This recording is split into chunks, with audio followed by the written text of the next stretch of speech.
Marcus specifically, a couple of things coming out of last week. He was talking about was wanting to kind of avoid contact at some of the end of his running plays, and also one of his interceptions. He felt like maybe he could have checked it down. It seemed like tonight he was really patient, buying time, like you said, maybe checking down. I don't know for sure, but that's what it looked like. And, It's good. also, Good. You're on point. he ran out of bounds a couple of times rather than avoid some contact. How does this fit in terms of his progression week to week over the course of the season?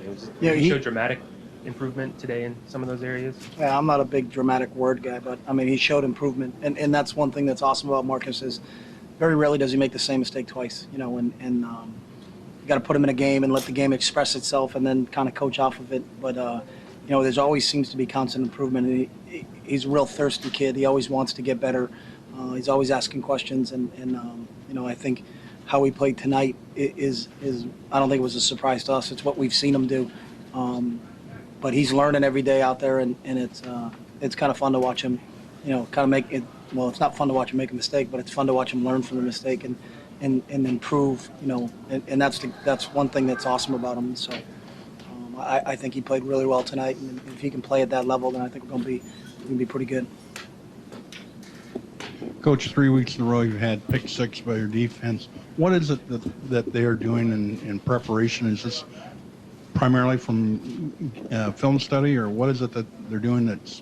I think it's everything. We pride ourselves on our preparation.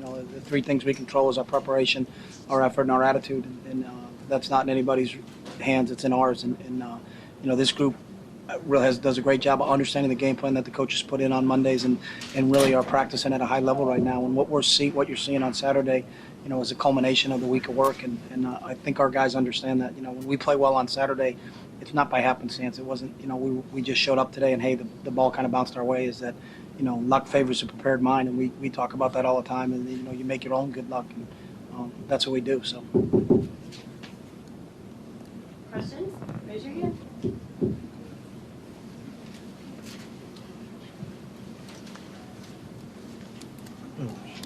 Chip, receivers had a good night tonight. Specifically, Josh, what's it like to have Josh back in the lineup and perform well? And Will seems to really be such a great go-to guy. He seems to be he catches everything near him. His performance really played well tonight, I thought. Yeah, and we had Josh back last week, so we had our full complement of guys. And the great thing about Will Murphy, it's a great example to everybody, is Will Murphy is practicing at an extremely high level, and conversely, he's playing at a really high level. And it's a great teaching thing for us as coaches to say, look how he's preparing, look what his effort like, look what his attitude's like, and then look at the success he's having on the field. So, the great thing about this game is that you get out of it exactly what you put into it, and you can't fake it. You can't fake your preparation during the week and then get between the white lines on Saturday and expect to perform very well. And Murph's a great example of that, and we'll continue to point that out to our guys. And real happy for how Murph's playing right now. Any other questions, guys? Okay. It's rivalry week. You guys don't have a lot of questions during rivalry week? We got one over here in the corner. Coach, I'm over here from the Islands doing a story on the Island Boys. I wonder if you could maybe talk about what they bring to the team as a group. They bring a lot. First off, macadamia nuts. We just somehow in our office, macadamia nuts keep showing up all the time. It's either a gift from Mrs. Mariota, Donna Greg's family, the Forrest family.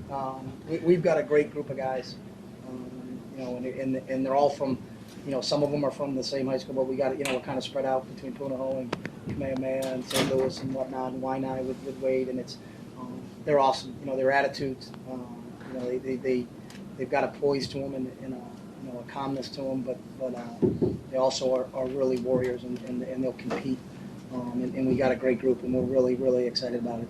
And it doesn't stink as a coach to recruit Hawaii, so I hope there's more guys over there, and we'll continue to be making those trips if we can continue to find guys like Marcus and DeForest and Wade. We got a great group right now, and we're excited about those guys. Go ahead. Coach, 5 touchdowns tonight in the first half from 5 different players. How big is it to get that kind of production from so many, not just from one person, but from so many different players? I think it speaks to the total team, and I think that's what we have. We got a lot of guys that can contribute, and Marcus making really good decisions. And not always having to have a go-to guy. I think when you can spread it out, it makes you really difficult to defend because everybody, everybody's got an opportunity to score, and you got to cover the entire field. And I think it puts defenses on islands at times, and then when that happens, big plays are going to happen. Just because we're getting speed and space, and that's what we're trying to get. So. Colt had a really good game, 2 touchdown catches plus. You ran the ball. What does his versatility mean to the team? Just like I said, I think it's another weapon for us to kind of be able to add in there. And when a difficult decision is who's going to get all the carries. Usually sometimes we got to rely on one guy, but you have Kenyon, you have DeAnthony, you got Colt, you got Byron Marshall. We got some guys at the running back spot right now that I think can contribute, and then being a threat from the tight end position, which he is today, because he can stretch the field and get down the field, and then obviously that leaping grab he made in the red zone was a huge play for us. But again, it doesn't allow people to just zone in and try to take away one aspect of it, because we feel like we have weapons at wide out, we have weapons at tight end, we obviously have weapons at quarterback and weapons at running back. So. Coach, you mentioned rivalry week. Did you feel like the guys had a little extra juice for this one tonight? Every week's a rivalry week for us, so we get excited about that. And, you can shrug your shoulders, but I'll tell you what, our formula for success has worked every single time. So maybe more people should look at it like we do. If you don't give the utmost respect to your opponent, I don't care who you play, whether you're playing Washington State, Oregon State, Stanford, USC. I've never understood the concept. Let's circle 2 nights and say, hey, let's beat Washington, let's beat Oregon State. We go 2-10, I'm not going to be sitting here next year. I'll tell you that right now. So every single game we play is the most important game we play.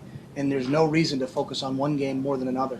But it doesn't diminish what we think of Washington. I thought that was a tremendous team. They had a huge win over Stanford, and they had our attention 100%. And I hope our guys learn from this and continue to do the same thing when we play Arizona State, because Arizona State is the next rivalry that we're going to play. And if we continue to do that, then I think good things are going to happen to us. But the whole message I send to our team is, why would you diminish another opponent and build up one opponent just because there's a proximity from a distance? I think Washington's a great program. Steve Sarkisian is a good friend of mine. I don't understand the hatred. I don't hate Sark. I don't hate Mike Riley. I know people get mad when I say that, but how can you hate Mike Riley if you ever met him? You don't hate him. How can you hate Steve Sarkisian? I don't hate him. We're going to compete our tails off when we get an opportunity to go against those guys. But, we don't get caught up in that, because everybody better get our utmost attention. Because if you don't, you're going to get knocked off. And we point that out to our teams all the time. Look at teams that lost so far this year, because maybe they didn't give that opponent that they were playing that rivalry tag. So every game we play is a rivalry game. It works for us, and we'll continue to do it.